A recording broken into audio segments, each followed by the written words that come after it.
Всем привет! Я Виктория Папшева и добро пожаловать в мою творческую комнату. В этом мастер-классе я покажу, как сделать нежный весенний веночек с декоративными элементами из полимерной глины. В качестве основы я буду использовать вот такую заготовку из прутьев. Из бумаги вырезаю шаблон зайчика. Раскатываю 2 пласта полимерной глины белого цвета. Сверху накладываю шаблон и хорошо его прижимаю, чтобы он прилип к пластике. Ножом с острым лезвием вырезаю 2 одинаковые детали. Теперь мне понадобится проволочка в тон прутьев венка. Отрезаю небольшой кусочек и складываю его пополам. Загибаю кончик проволочки в произвольном направлении. Вдавливаю этот кончик в одну из вырезанных деталей зайчика. Сверху накладываю вторую деталь. Силиконовой кисточкой заглаживаю стык между 2 деталями. Стеком с маленьким шариком делаю небольшое углубление для глазика.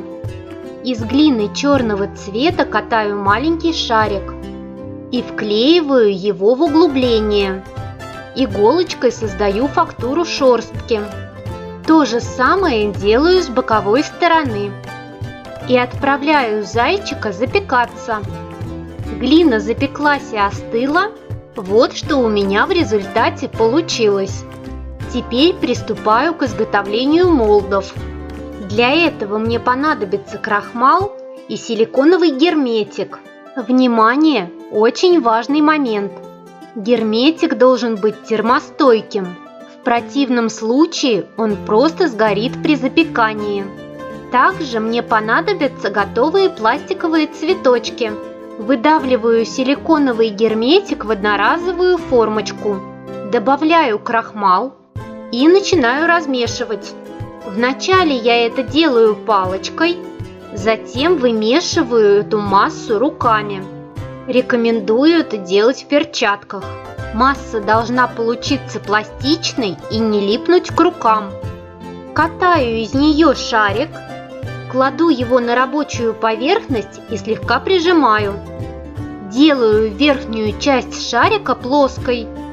После этого вдавливаю пластиковый цветочек в массу фактурной стороной вниз.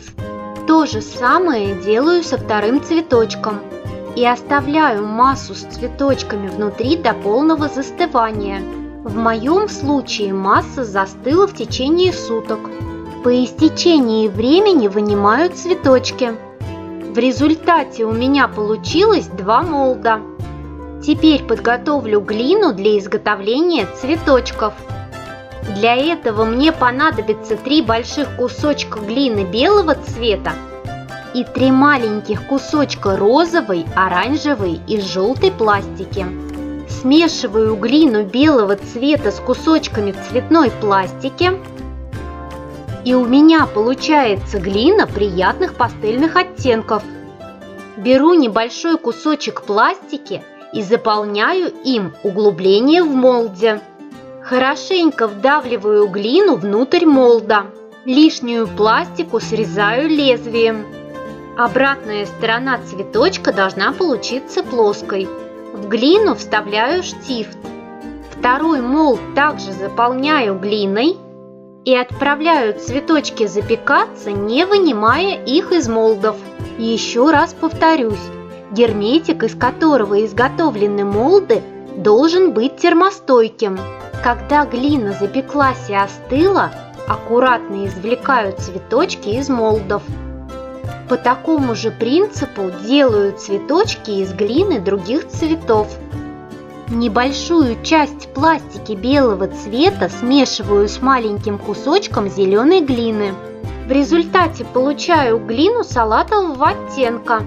Катаю из этой пластики колбаску и нарезаю ее на небольшие части. Из этих частей катаю шарики, а из шариков формирую капельки. Теперь мне понадобится бритва, на ручке которой вот такая текстура. С помощью кисточки наношу на ручку бритвы крахмал, чтобы глина не прилипла к пластику. Кладу капельку из глины на ручку бритвы таким образом, чтобы бороздка ручки расположилась посередине капельки. Прижимаю глину к текстуре. В результате у меня получился листочек с прожилками. По такому принципу делаю много-много листиков.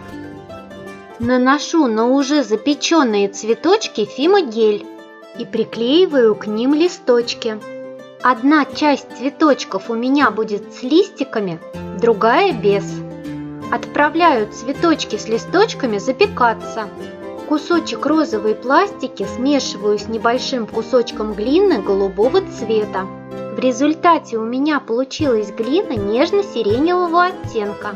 Из этого кусочка глины раскатываю пласт. Теперь мне понадобится кружевная виниловая салфетка. На пласт глины с помощью кисточки наношу небольшое количество крахмала. Сверху накладываю салфетку и хорошо прижимаю ее к пластике. В результате на глине появился красивый оттиск.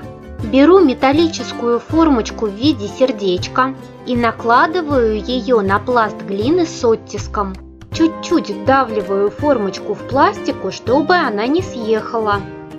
И лезвием отрезаю лишнюю глину.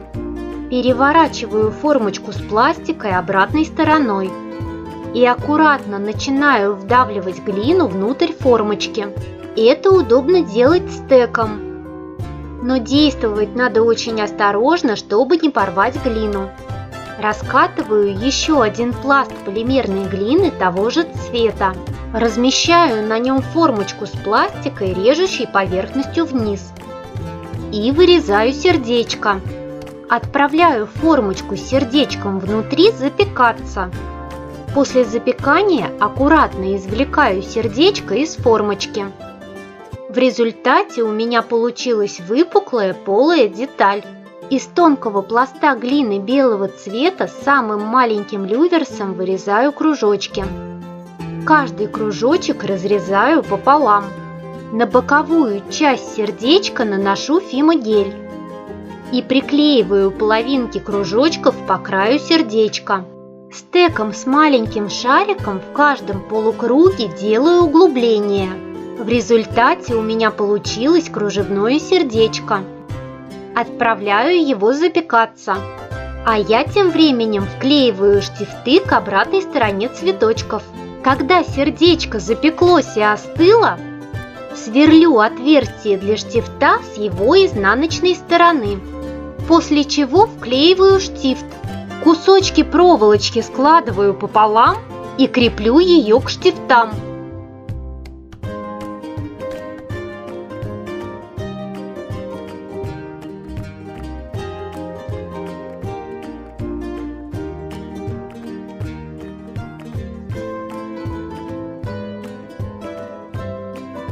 Приступаю к сборке веночка.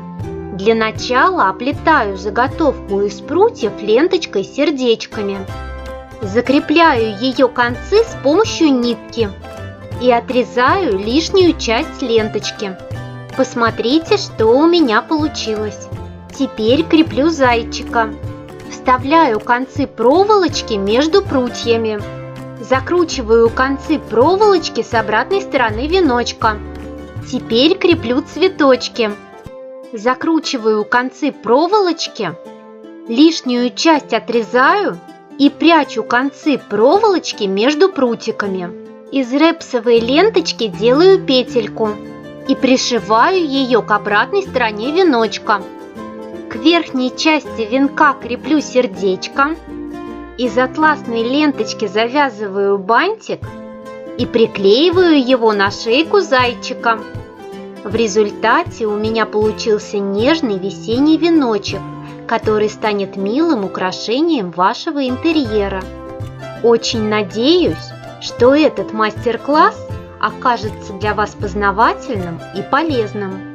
Ставьте лайки и подписывайтесь на мой канал, а также на мою группу ВКонтакте. Ссылку на нее я оставлю в описании под этим видео. Творческих успехов и до новых встреч!